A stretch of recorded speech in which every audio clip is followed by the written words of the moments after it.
Manchester United is owned by the Glazer family, whom I have met. I've met Joel and Avram, and they are the nicest people, I have to say. They're proper gentlemen, they're really nice people.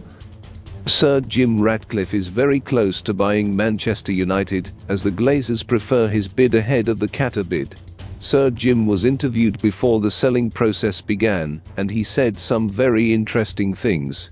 But rather from a lot of posts on social media where there is a substantial fan base for Manchester United who say they'd rather like the idea of you trying to buy Manchester United because they think you would run it differently.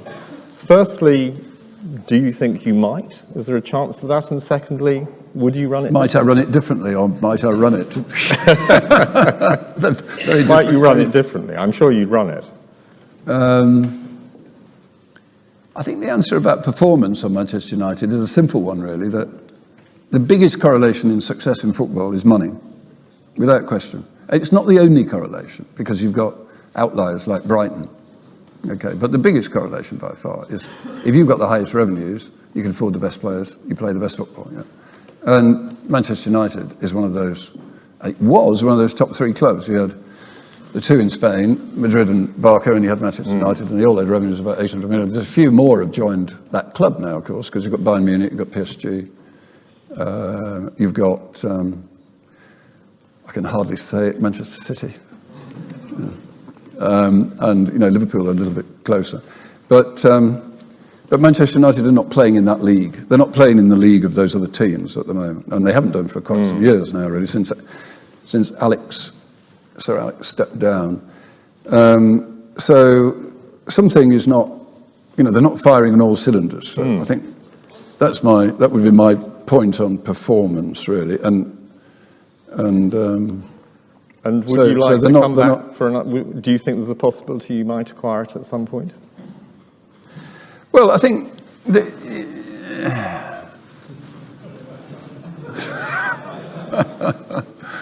I'm a lifelong Manchester United fan, and I was there in '99, that most remarkable match in '99 when in Barcelona. So that's sort of deeply etched in my mind. But Manchester United is owned by the Glazer family, whom I have met. I've met Joel and Avram, and they are the nicest people, I have to say. They're proper gentlemen, they're really nice people, and they don't want to sell it. And it's owned by the 6 children of the father, and they don't want to sell it. So if it had been for sale, in the summer, yes, we would probably have had a go following on from the Chelsea thing. But we can't sit around hoping that one day Manchester United will become available. So I think what will happen now is we have a sports franchise, which is a really interesting franchise. I mean, we own a third of the Mercedes Formula One team, which is, it's been the most successful in the last few years, robbed last year, obviously. But, we've got a great cycling team. Eliud Kipchoge we're quite close to, and probably the most challenging role is Ben Ainsley with his America's Cup Challenge, which is going quite well at the moment, and that's obviously a couple of years away. But the one thing that we don't have is the most popular sport in the world is football. It's the sport which John, Andy, and myself were brought up with, and it's sort of closest to us. So we should have an asset in the sporting franchise a Premiership club. Well, not a Premiership. I think a Premier club. Okay. A Premier club, and I think Nice has got a very interesting history. It's an old club. It's in a very nice place, a very attractive place for footballers because it's a Californian climate down there. And if I look at what Manchester City did with Manchester City, what Mubarak did with Mubadala did with Manchester City, what the Qataris did with PSG was just a Lyon or a Marseille, 10 years ago. Then we'll probably have a look at what we might be able to do with Nice. But